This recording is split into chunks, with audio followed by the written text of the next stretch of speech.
Hello, everyone. Welcome to Bumper Sticker Wisdom.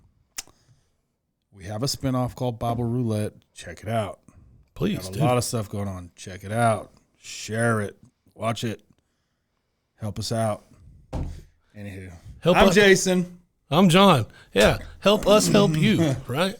Brother John's going to say a quick little prayer, and we will get started. Yes, sir. Heavenly Father, as always, thank you for giving us the opportunity to come together and to just give a moment to glorify you, Father. And we just ask that you inhabit our hearts and our minds and our tongues and allow us to glorify you in a way that is appealing and pleasing to others. And we just ask that you help it reach the people that truly need it. And it's in Jesus' name we pray. Amen. Amen. How was your week?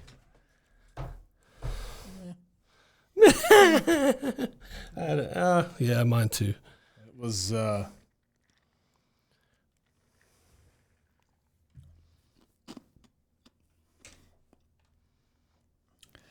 good, yet trying. Like something's been prying on me. Yeah. But nothing you can line up, like nothing you can specify. Like something's grabbing me and like moving me where it wants me to go, and really weird. Yeah. Is that a bad thing? No, just it's jacking with my confidence and my questioning. Got me questioning things that mean a lot to me. You know, just like it's really odd. It's a really odd feeling. Yeah. What do you do about it? It's like you know that it's a feeling that's not right. Like it's a feeling that you're like, what is happening right now? Like I catch myself reading my Bible and I cut it short. Like I'm like, ugh. You know what I mean? Yeah. And then like I walk away from it and I don't even come back to it. Yeah. And then, or like a couple times in prayer, like I just get interrupted and I'm just like, and then I just walk off. Like, It's just weird. Like it's just been. So what they call a rut. It's a grave with the ends knocked out. Yeah. Well, but that's one of those moments where you're kind of in what we would consider a rut. It is a grave with the ends knocked out of it. It means you can move left, right, forward and backward. You just can't get out. Yeah. I don't know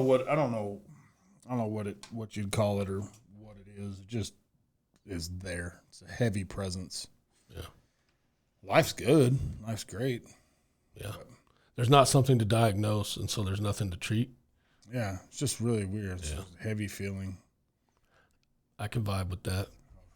I've been in that same kind of mind frame recently.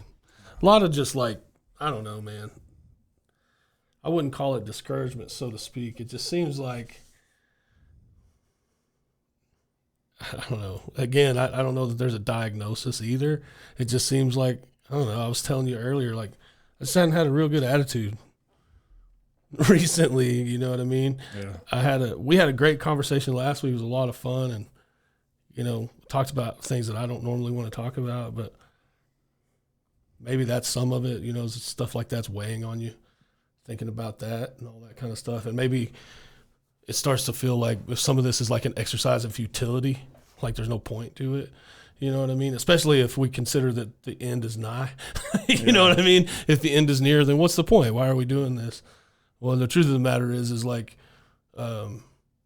it's like the idea of like, if you knew this was your last day on earth, what would you do? You know what I mean?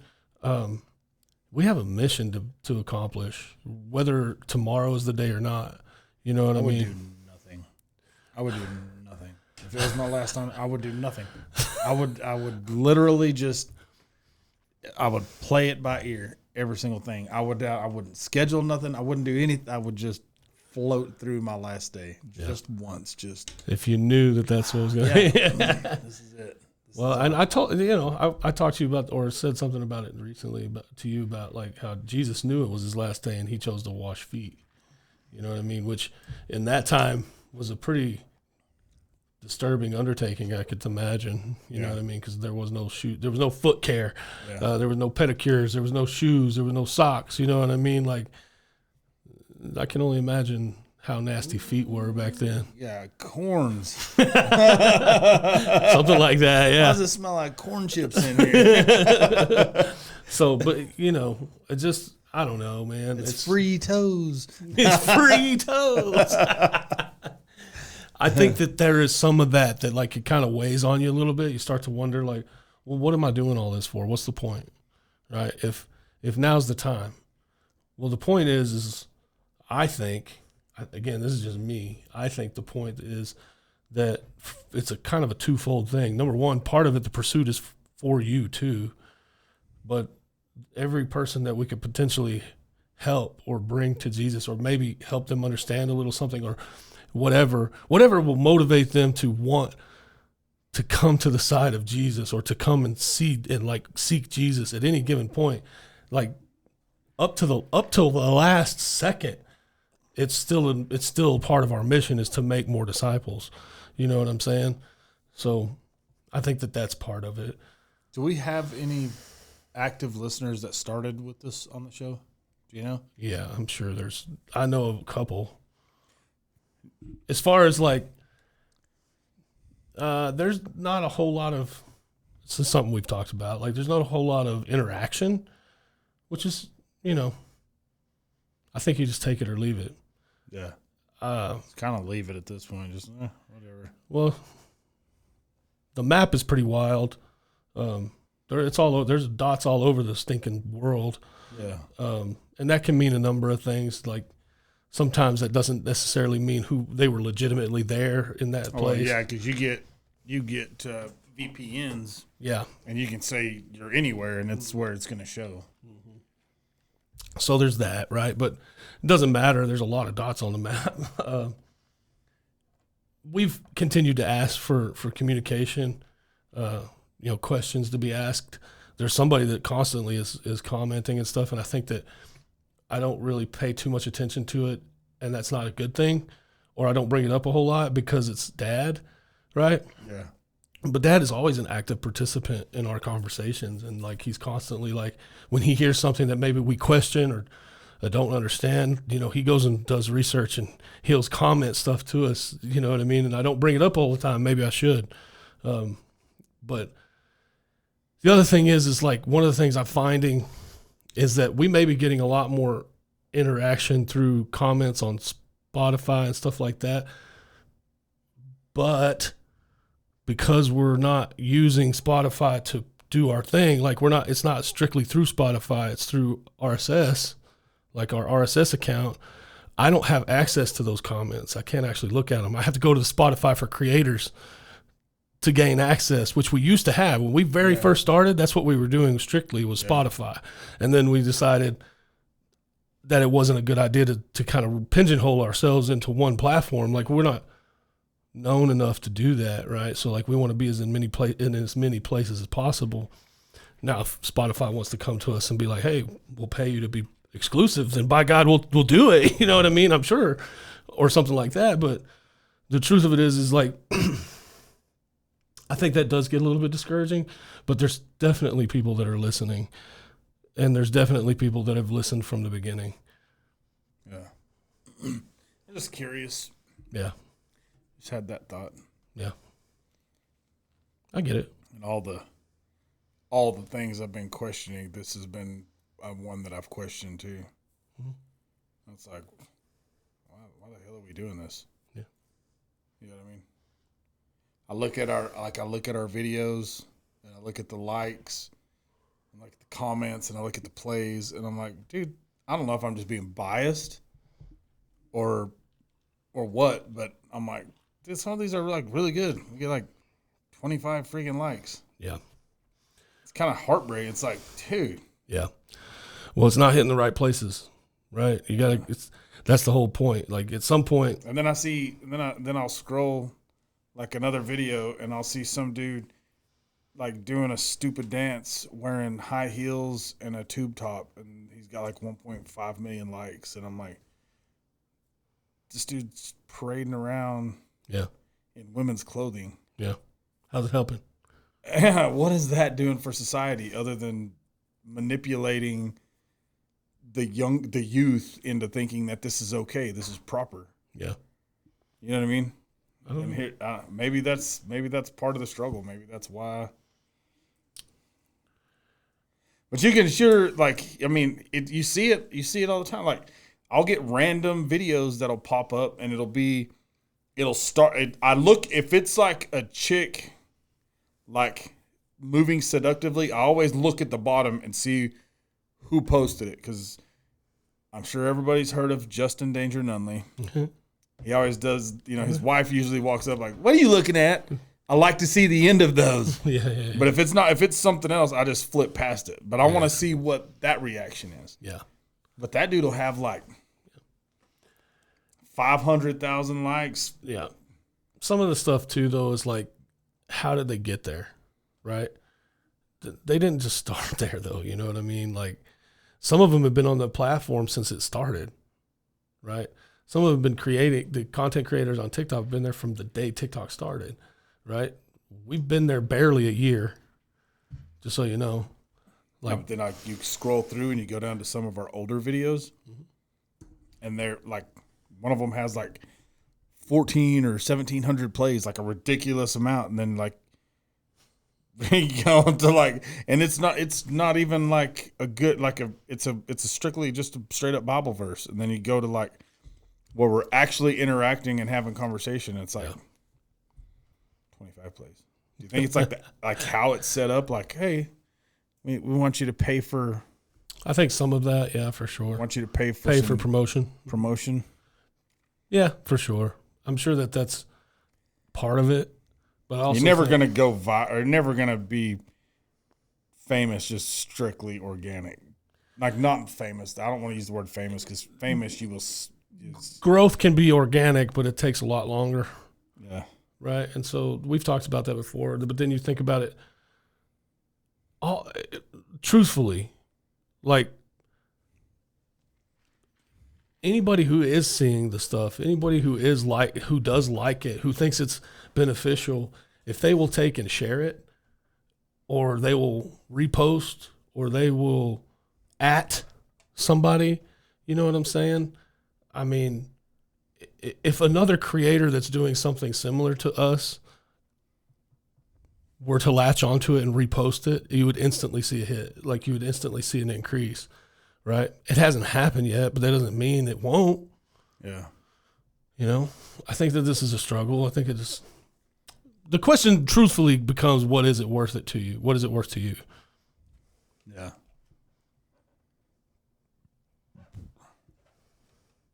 Worth a lot. Yeah. I mean, here's the thing. Not financially, but spiritually. Here's the thing. This wasn't started for that, right? Again, we said from the beginning, if it helped only one, that was enough. Yeah. I can guarantee you there's at least 10 that I know of that have personally mentioned and talked about it being impactful to them. So, you know, some of those people. We've talked about it before. But, you know, look, man, it's worth a lot to me too. But this thing doesn't exist without Jason, right? And if it doesn't exist without both of us, it's not the same. If you're not there, it's not the same. If I'm not there, it's not the same. You know what I mean? It's something, but it's not the same. Yeah. Okay, I want to shift gears from this. I want to talk about a video that I sent you. Not any of them. It's the last one I sent you. It's like the Last Supper. I don't think I saved it. You're talking about this one? That one. Okay, from The Chosen? Yes. Okay. The reason I want to bring that up is because me and you have talked about what that betrayal looks like, and this paints a very vivid image of what happens.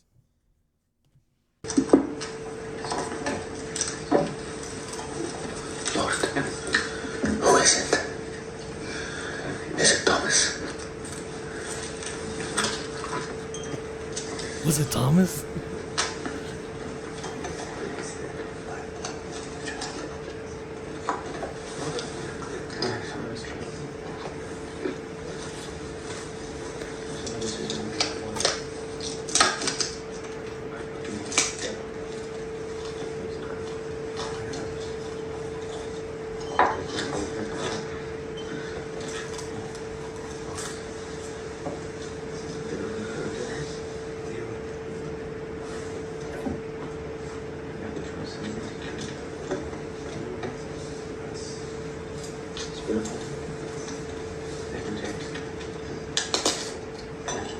You do not have to stay anymore.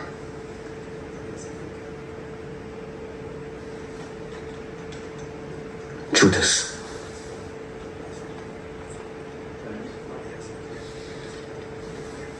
He has you now.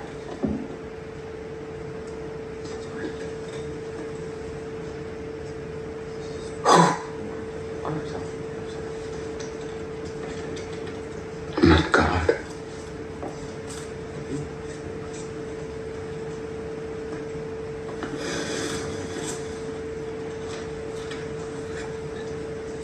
It doesn't have to be this way.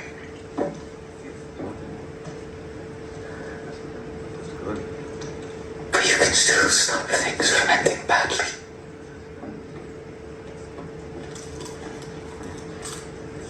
What you are going to do, do it quickly.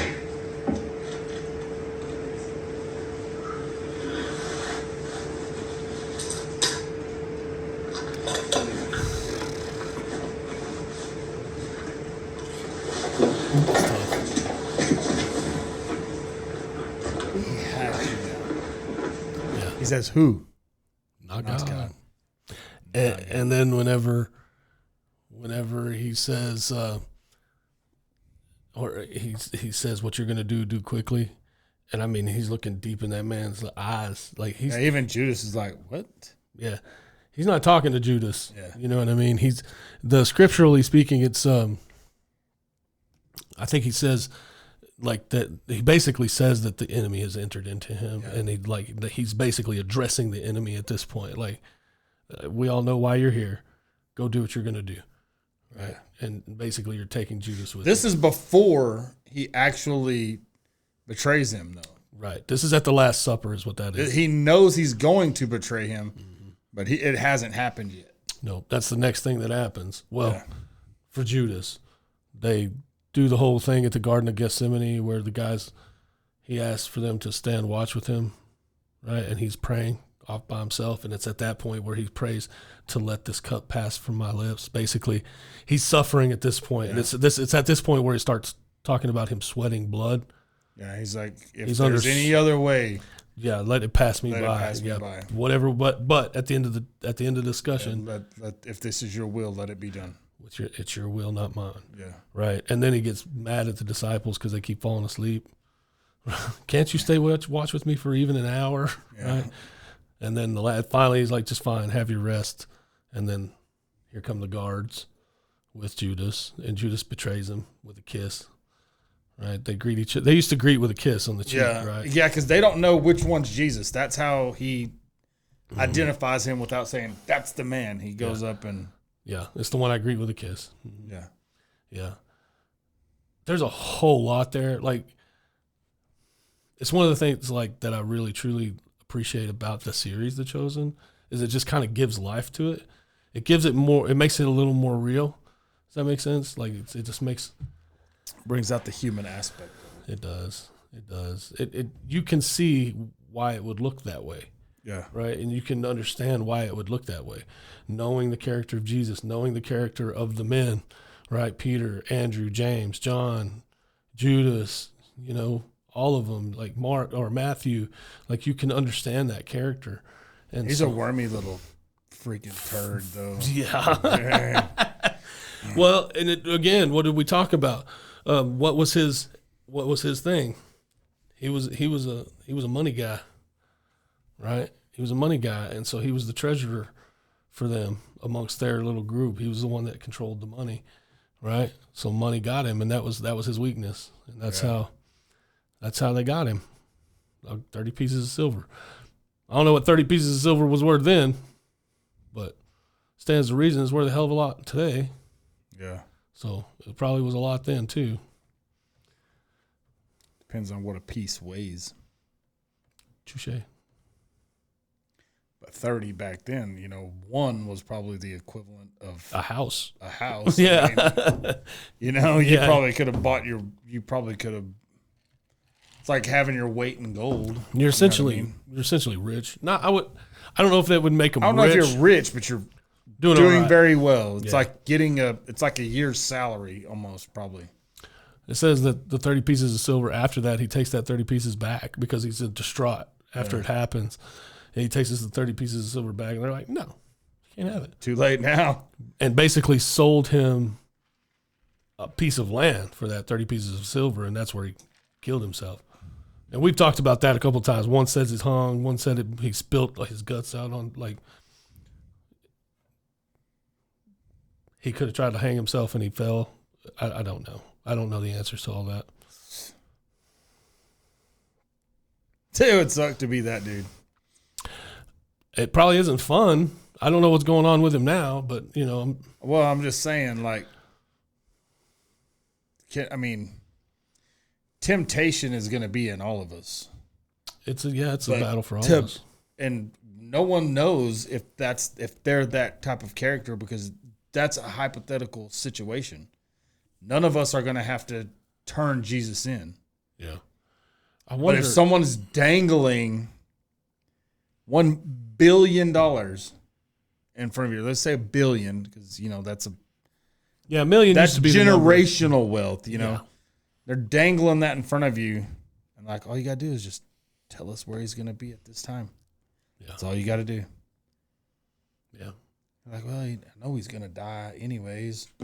Yeah. I mean, why, you know, then you try to figure reasons to justify it. And I mean, I know he'd want me to be taken care of. I'm one of his disciples or whatever. You know, I'm not saying like that's what he was saying, but that's how I could see how people would get totally screw that up, you know? Yeah.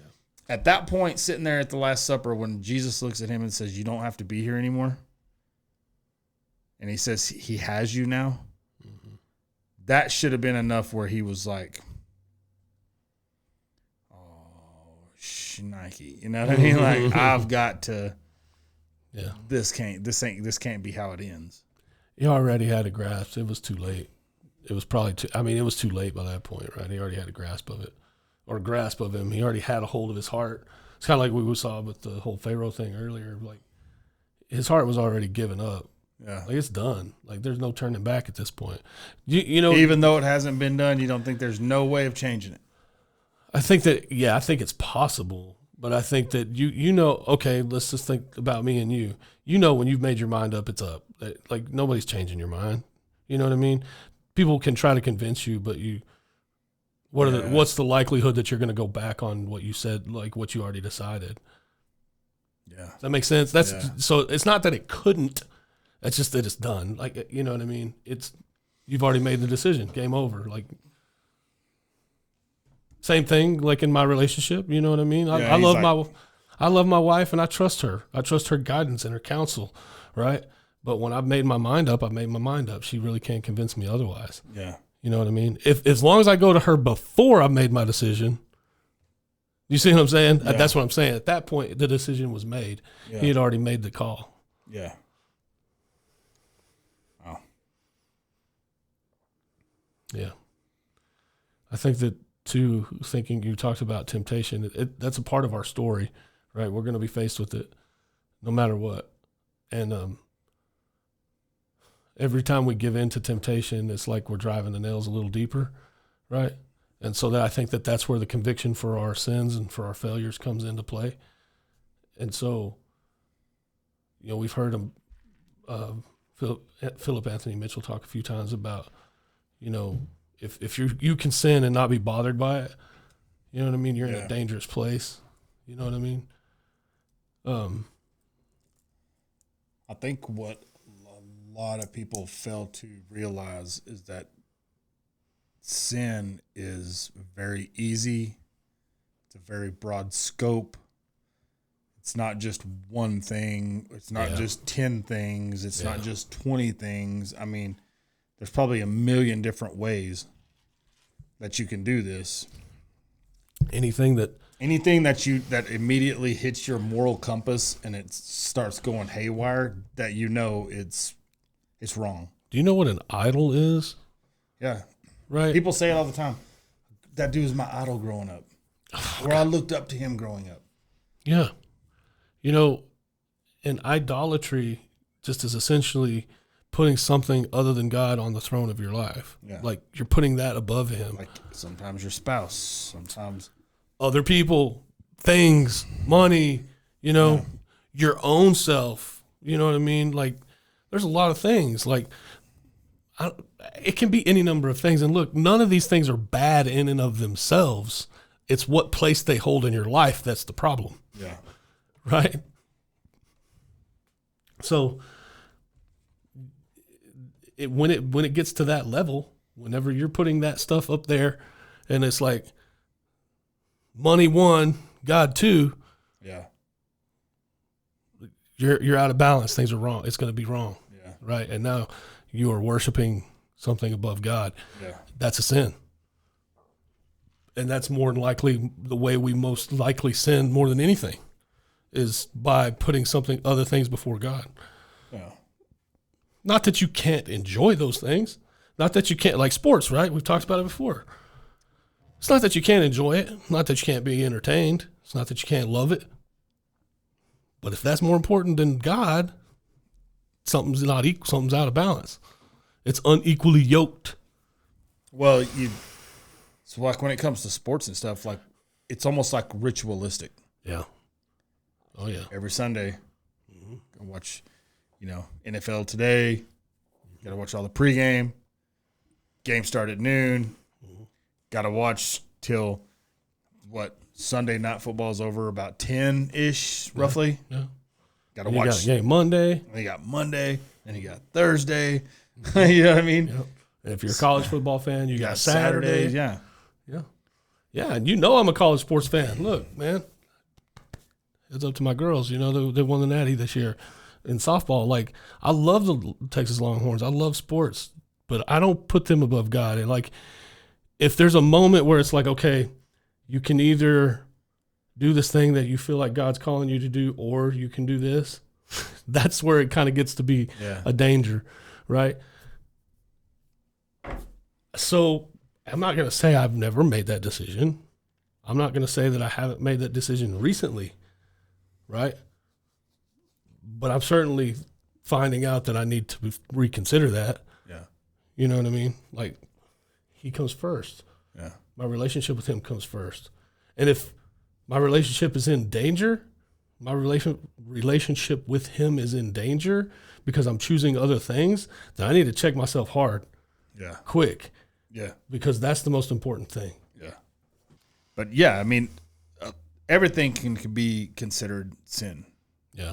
I mean, everything. Anything. There's so much, the lustful eye, dude, and it's hard to avoid that today. yeah, especially if because you it's got a freaking phone. everywhere. Everywhere. It's everywhere. And look, it's not just here. It's as you're driving down the street. Holy It's smokes, like yeah. it's everywhere. It's so common.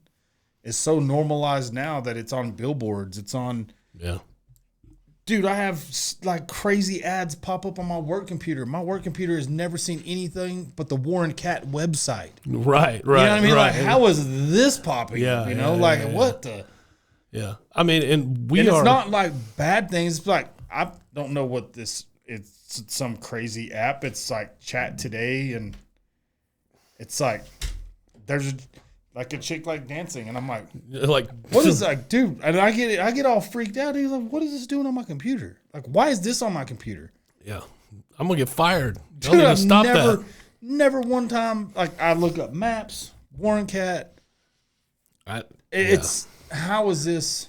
Is it? Great question, man. It's a great question. I wish I knew the answer to that question. Because it does, look, okay, so Bumper Sticker Wisdom is its own entity, right? So it's its own personality. So it's got its own Facebook, its own Instagram, it's got its own TikTok, its own Snapchat, its own YouTube, right? All of the stuff that we're doing is out there. Well, so when I am looking at our stuff, I don't watch that phone for TikTok. I don't watch that. You know what I'm saying? I don't go sit there and, of course, but I like a lot of videos. All the stuff that's saved to our profile, right? Yeah. What is in there that's dirty? Nothing. There's occasionally a music stuff because I love music, so I can't help but watch it. There's occasionally food because I love food, right? most all of it is stuff that is interesting to us as in a spiritual way, right? In our relationship with God. Still, just go and start watching TikTok videos. It's overwhelming how much foulness still comes that direction on your on the regular For You page. For You. Yeah. It's just, again, discouraging.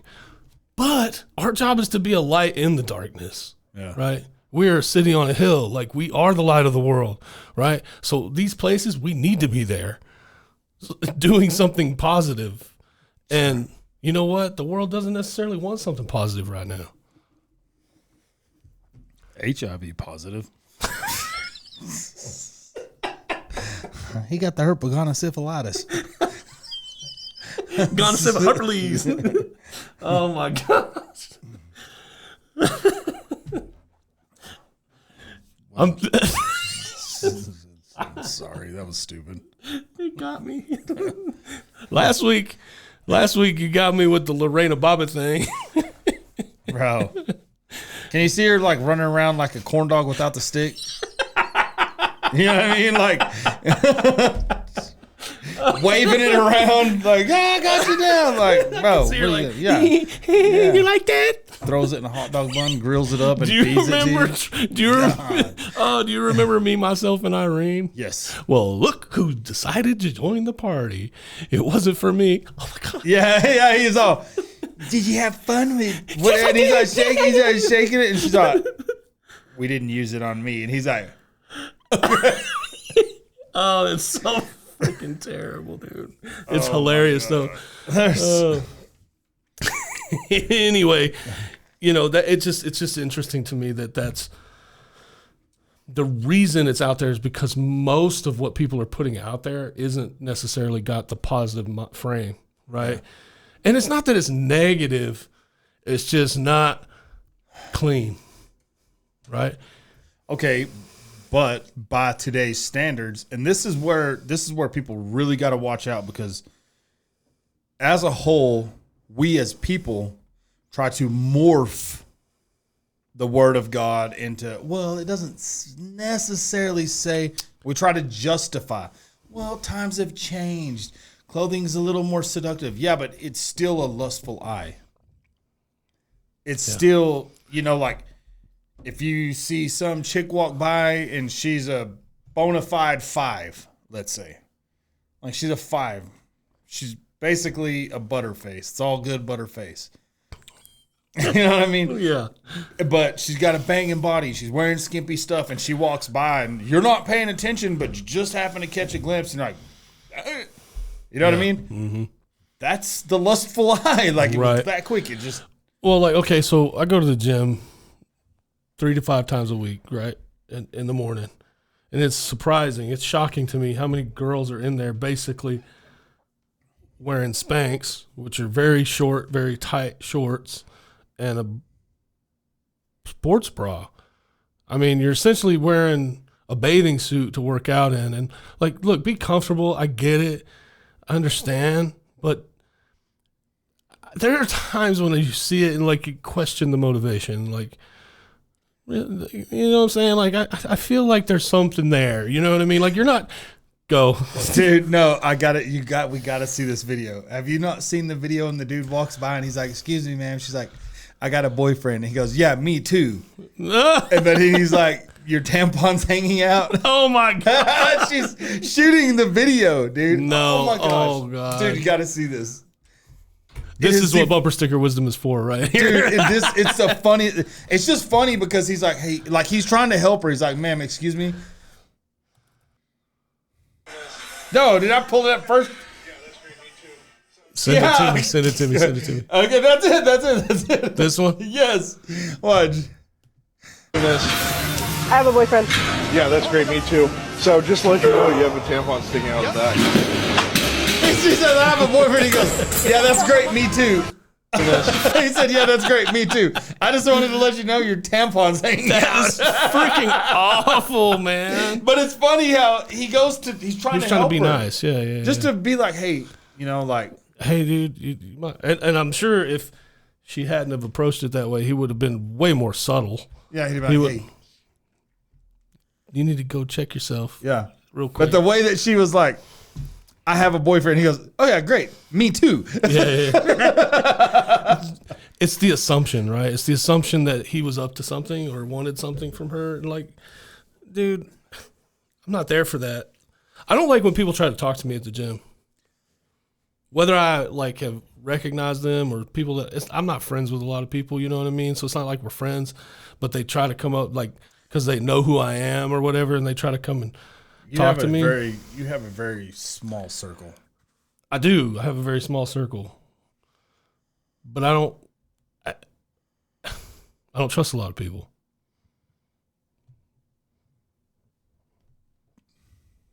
I can't give all of me to everybody. There is a very interesting video. We're not going to play it. I can explain it. The Philip Anthony Mitchell video when he says, love everyone, but don't give them access. Like everyone doesn't get access to you. Your heart is not a freeway for everybody. Right. That's what that is. That's the guard your heart. Like, yeah, you don't trust these people. That's fine. Don't give them access. Yeah, I have trust issues for sure. Like I have a problem with that because I don't.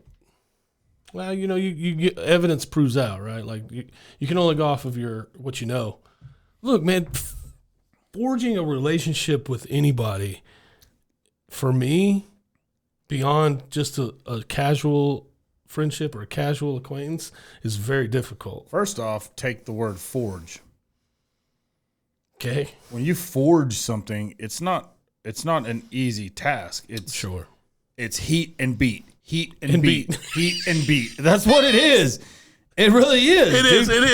It is the most torturous. It's the most torturous temperature you can bring it to, and then you're beating the piss out of it with a freaking iron hammer. Bing, you know what I mean? Like, and then you shove it back in a forging oven, and you get it red hot, and then you beat the piss out of it some more. It's not a comfortable thing. So when you say forging a relationship, it's a relationship based off work. It's not a relationship that it's not just somebody you just go up to like, oh, come on, man, you're gonna be my new best friend. Let's go. That's not a real relationship. When you forge a relationship, it's been through the test. It's stood the test of time. It's gone. Right. You've gone through the nitty gritty. You've hit the gritty. Yeah. You know what I mean? Like you've done all those things. Yeah. You've done all those things. You've brought all the pain and turmoil that you could go through in forging a relationship. Like when I didn't marry my wife, I didn't just grab my wife and be like, you'll do. You know what I mean? Oh, I hope not. She wouldn't have accepted that. No, but you don't do that. Yeah, of course. You date them. Yeah, it goes through a process. You go through the process. You go through the molding yourself to be better for them. Typically, they mold themselves not to change for you. That's not what I'm saying, but like, if there's something like social media made my wife very uncomfortable. Mm-hmm. So when we started really getting serious, I was like, you know what? It makes you very uncomfortable. It's done. It's gone. I don't need it. I need you. I don't need this. Sure. So that's part of the forging process. It's the uncomfortable things. Right. But it's adapting to it. It's fixing it. It's coming to an agreement. It's not just, it's my way or the highway. Nah, you'll do in a pinch. No one does that. You know what I mean? Right. Most of the really true bonds that you have in life, the real friends that you have, it's gone through it. There's been some drama. There's been some beef. There's been some anger. There's been some feuds. There's been some coming at each other like, no, dude, you're freaking wrong. Yeah. But if it works out, you should, if they're your friend, you can tell them like, no, dude, you're wrong. Try again. Yeah. 100%. Right. And I think that the reason that I haven't forged a lot of relationships though is the fear. I'm afraid of putting in the work for no return or ultimately losing a relationship. Right. Okay. I get what you're saying, but think about it like this. When you put time and effort into something, let's say at work. Let's use this as a prime example. You're putting all this effort, and you're getting paid handsomely. The company's putting a ton of faith in you. You know, they have this idea. You have this idea. You come together like, yeah, we can make this work. This is gonna be great. They're putting faith in you. You're working a ton of hours. They're paying you handsomely. They're doing all these things are working out. And a truck runs into a storm or something, has an accident, product doesn't get delivered. You didn't fail. An accident come up. The customer that you guys were trying to deliver that to loses out. Y'all lose out on the money. But all that forging and all that stuff that y'all were going through together wasn't for nothing. Sure. You know what I mean? Yeah. So even if it's a relationship that doesn't work out, either one, you're gonna learn from it, or you're gonna gain something. If your job was to say, "Hey, nope, this didn't work out. We lost a truck. You're fired," even though it's not your fault, you still got something from it. You got paid and you learned something. Right. Not to put yourself in that situation again. So no. At no point is it ever a relationship that's it's just for nothing or it's a waste. Sure. There's a learning experience coming from every single thing you do. Right. Right. Well, and I think as you talk about all that, I think it takes me to why we're here and the idea of our relationship with Christ, right? And our relationship with God.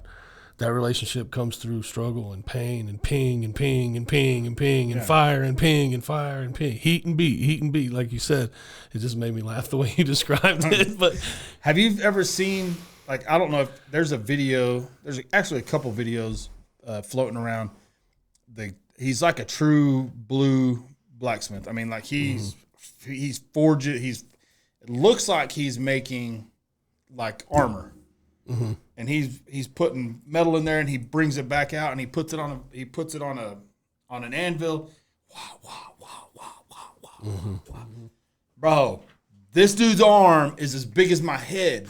Yeah. But his other arm is as big as my forearm.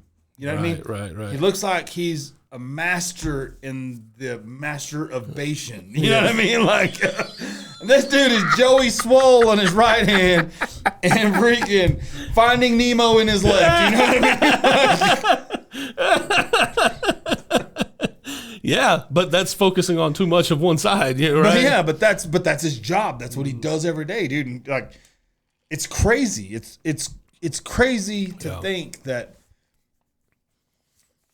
we put work into things that intensely in fear of not getting anything in return. Yeah. We're learning as we're going. Right. Like 100% we're learning. Yeah. Yeah, 100%. It's not a waste. Nothing we're doing is a waste. It's always the question. It's always the, is it really working? I mean, is it working out? Is it worth it though? Because we're not. What's happening right now? Because I'm not getting what I want to get out of it, or what I expect to get out of it, or it's not doing what I hoped it would do, or I'm not doing quite as good as I thought I would, or maybe I'm not doing it. Yeah. That's just freaking doubt, fear, and unbelief, man. Those are all tools and weapons of the enemy. That's all it is.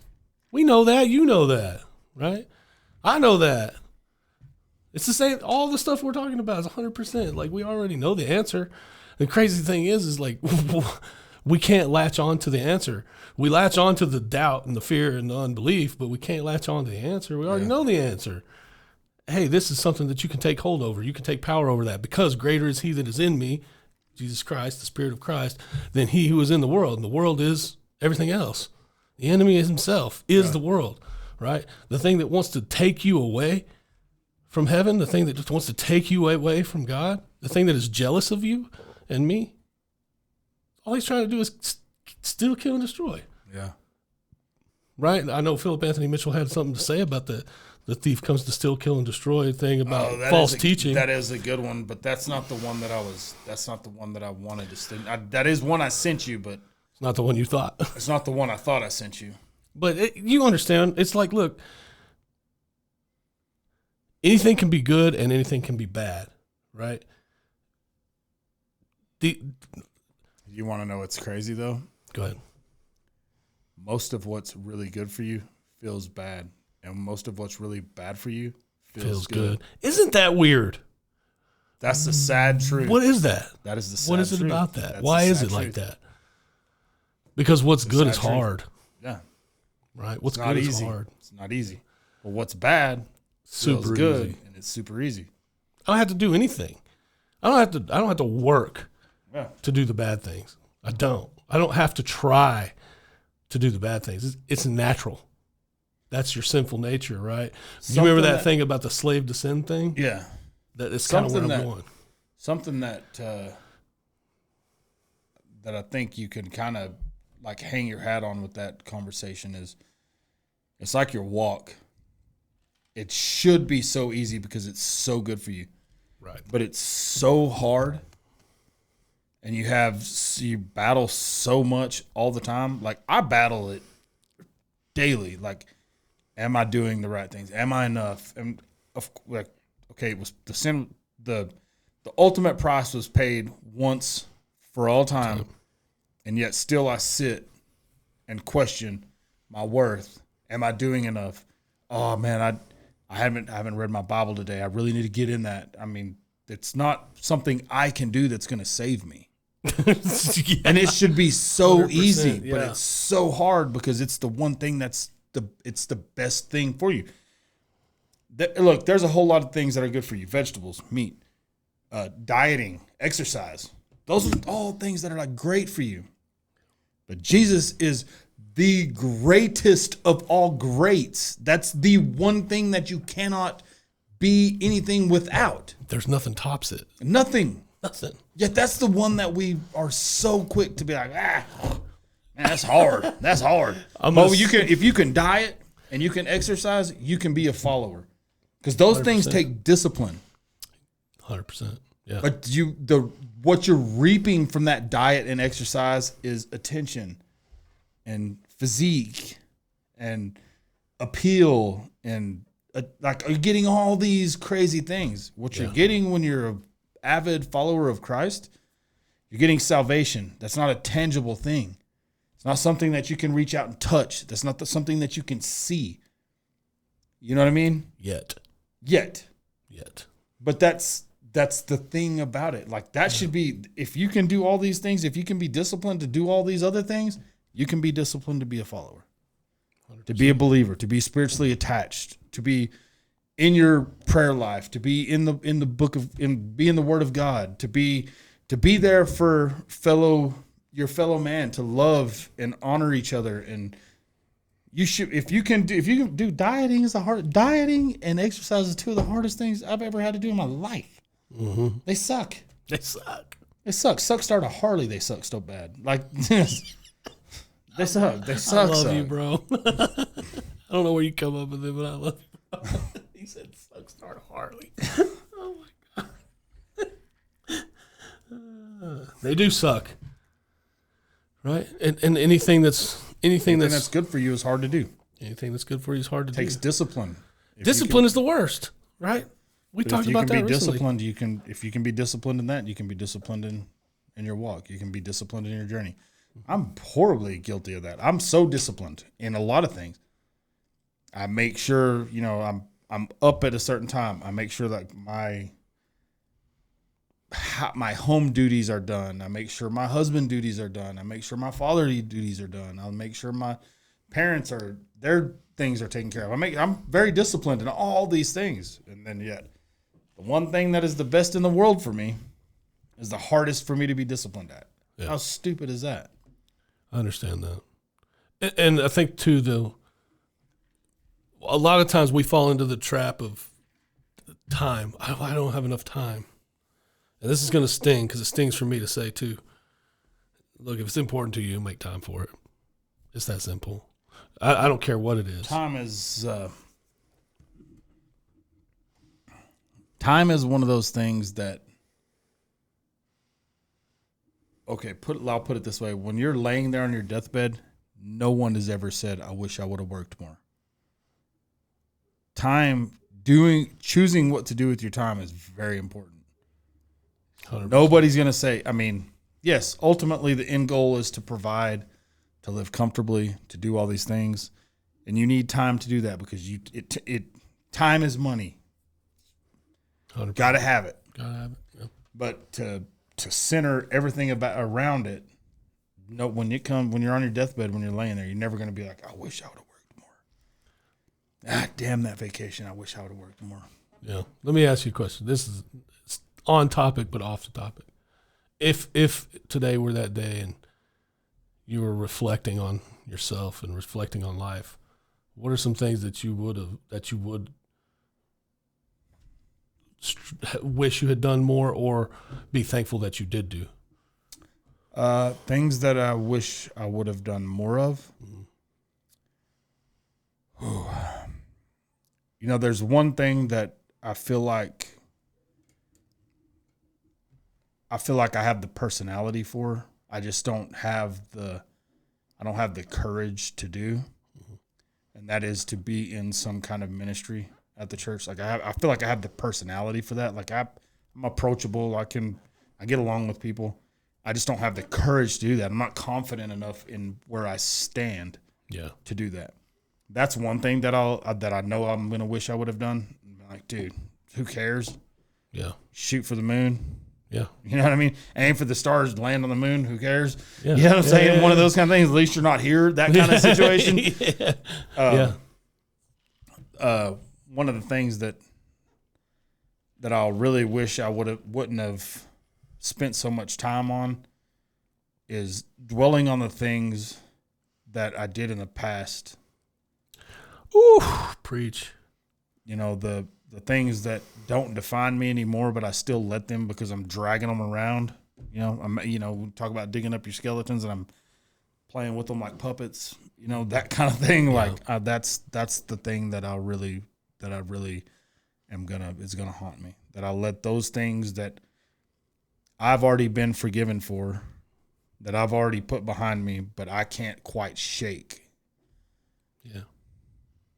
I wish, for me, and again, I have time. The good news is today you have time to change that narrative, right? But if today were that day and I knew tomorrow was not gonna come for sure. Like I just knew that this was my night. I really wish I'd have spent more time being joyful, I'm super grateful, right? So I don't have a problem being thankful for all that God has done. I might take some of it for granted for sure. It's real easy to do, but being in a first world, right? It's easy to take things for granted, but I really do wish that I'd spent more time in joy, having joy. Can I ask you what joy looks like to you?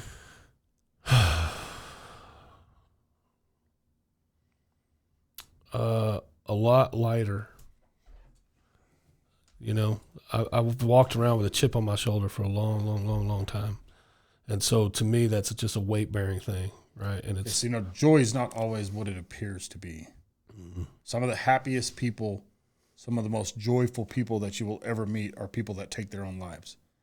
Mm. Joy is not what it appears to be on the outside. Joy is something that is in your heart. Sure. So if you enjoy doing something, you talk about you enjoy cooking. You enjoy. I do a lot. You know what I'm saying? You talk about you enjoy, but you talk about things that you enjoy. You are fulfilling joy. You do have joy in your life. Mm-hmm. I think what I'm gathering based on how you're explaining it is that your idea of joy is people seeing you happy. You portraying a smile, you doing those things. That's not always joy. Sure. That's a facade. That's something that people see. I cast that out a lot too.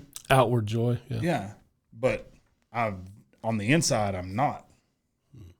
I mean, I'm drowning inside. So that's not joy either. Mm-hmm. You know what I mean? Mm-hmm. The joy that you're going to find in life is going to be pure. You want it to be damn what everybody else looks at and thinks and sees. That's not. At the end of the day, there's only one person that your life is going to matter to. It's going to be Jesus. Are you written in the book of life? That's it. Yeah, 100%. All the struggles you have down here are null and void. knowing what I know now, and I could go back and start at whenever your earliest memories start, 8-9 months. Knowing what I know now, if I could go back to that point and start from there, I would live 120 years of misery to ensure where I stood with Christ before I would ever waste 40 years of my life thinking that I had it all figured out, and then spend the last 3 or 4, I don't know how long it's been, 3 maybe at best, the last 3 years knowing, and then I'm dwelling on all the mistakes I've made, thinking to myself, damn, I wish I would have gone back then. I wish I would have. I wish I could start over. Like, dude, the second you give yourself to Christ, the second that you accept him as your Lord and Savior, the second that you understand that he was the Son of God, is the Son of God, always will be the living God, you're saved. Over. All the rest of that's gone. Everything else after that, dude, enjoy it. Yeah. What happened before then is... It's a cherry on top, man. Yeah, everything after that's a cherry. Toodles. I guess... I didn't mean to interrupt you, but I just wanted to... No, and I appreciate your perspective, right? Because perspective always means something, right? So it's always about from what angle you're seeing things. I can only see things from the way I see them, right? And so I'm interested to know your opinion. I know your character, and I know how you are, and I know what you mean when you say you wish you had joy. That you wish that you had joy excreting from you, like people could see it. Like, yeah. I know that's how you are. I know that's how you feel. Yeah. Don't take that joy and replace it. Don't replace the joy that you truly have with the things that you actually enjoy, and replace it with something that you're not comfortable with, because that's not the John that I know. Right. Bro, you're who you are. That's fine. You either love you or you don't love you. You know what I mean? Right. But the things that make John happy inside, keep those things. Don't trade that. Don't go swapping. It's like trading a brand new car for a hunk of crap and being $40,000 upside down in a car worth $500. Yeah. It's like, damn, that didn't make no sense. Yeah. It's like giving up your true joy for something that you think is joy. Yeah. True. I also wish I would have spent more time, or not wish. I would also like to have spent more time being in community. Like, again, we've talked about this a lot. For me, this is something where I'm very uncomfortable, like the communal thing. And it's one of the things that makes me out to be the worst kind of jackass, because community means a lot to people, and it means a lot to all of us. And it's one of the things that you really should focus on. We are called to love one another. And I love everybody, dude. I don't spend a lot of time around people. Yeah. I guess I just, because I love people so much and I have such empathy and compassion for people, it's so hard to spend so much time around people. It just is, because I get frustrated because they're frustrated. I get sad because I know they're sad. You know what I'm saying? And then there's other times when I'm just like, just quit whining. Life is not, look, it's tough. Life is tough for everybody, even in the first world. It's tough. Is it though? Okay, understood, but again, my phone didn't charge last night. My life's going to end. There's a kid in freaking Ethiopia that you can see his rib cage and his belly's bigger than mine because he's so malnutrition. Yeah, I mean, seriously, dude. But you see what I'm saying? You understand what I'm saying? Like, we complain about things that really, in the grand scheme, we got it really good. We're doing pretty solid over here. Even the people that aren't living so good as we are doing pretty darn good over here. If you wake up and you have a breath in your lungs and you are a witness to the greatness and the forgiveness and the blessings that being saved can bring you. Yeah, what you're talking about. I whine and cry about things every day. Like, I just want a little more love from my wife. I just want her to hold me. I just want her to love me. I just want her to talk to me. Then I go to bed and I'm like, I don't even want to talk to you. You know what I mean? But all day long, I'm like, dang, man, I'll miss her. I just want to be. I just want to hang out with her. You know what I mean? Like that's how I feel. You get to an opportunity where you can, and you're like, and I'm like, go to bed. You know what I mean? It's like living an oxymoron, right? But it's dude, living an oxymoron. The problem life. is not her. The problem is me. Mm-hmm. Like I'm fiending for like when we're not together. That's all I can think about. It's like, I just want to hang out. Can't wait. And then we get together, and I'm like, dude, you get on my nerves. And I know it's the same for her. I know it's the same for her because sometimes I'll be like, oh, you're this close, and she's like, to what? And then she's all, you know what I mean? Like, oh, I really need the shirt that says my wife beats me. She beats me in board games. I think that just to kind of pull everything back together, man. Like, I think what we ended up discussing was like we really need to re-examine our focus, right? And so we started the conversation kind of talking about like having some doubt about things and where we are, what we're doing, why we're doing it, the discouragement behind it. And listen, if there's anybody listening right now, if there's anybody watching, if you are watching, you should be. It's on YouTube, YouTube exclusively for our full video episodes.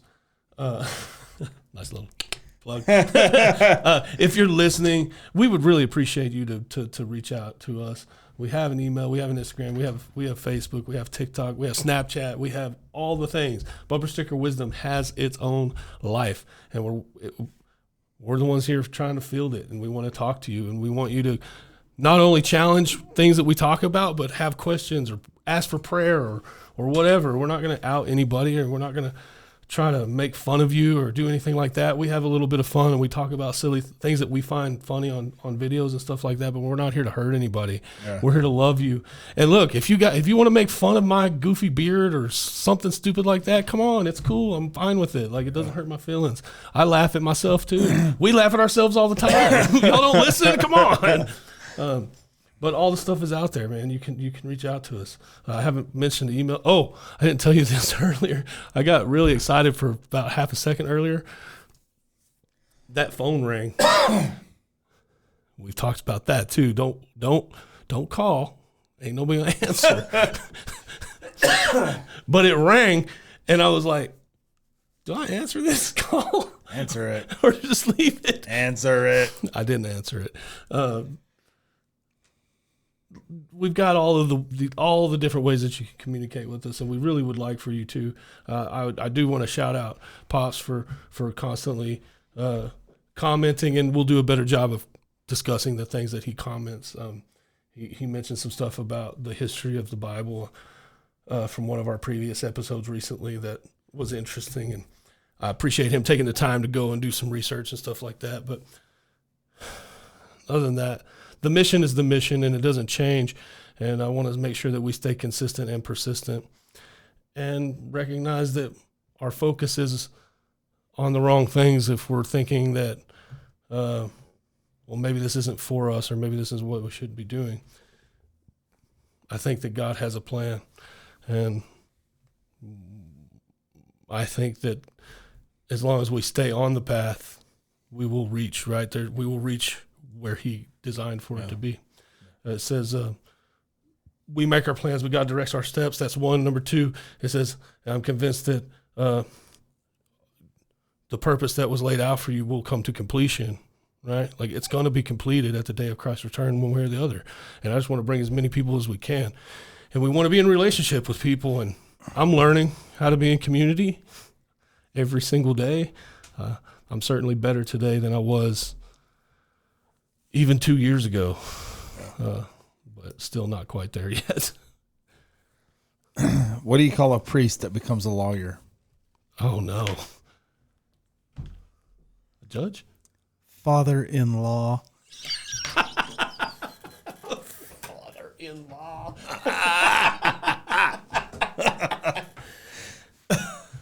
Terrible. That was good, actually. That was funny. He said, father-in-law. The father-in-law. It is. He's a father-in-law. Just do it like a Bible verse. Just I think it's appropriate to kind of what we were talking about. Robert Holden. Until you give up the idea that happiness is somewhere else, it will never be where you are.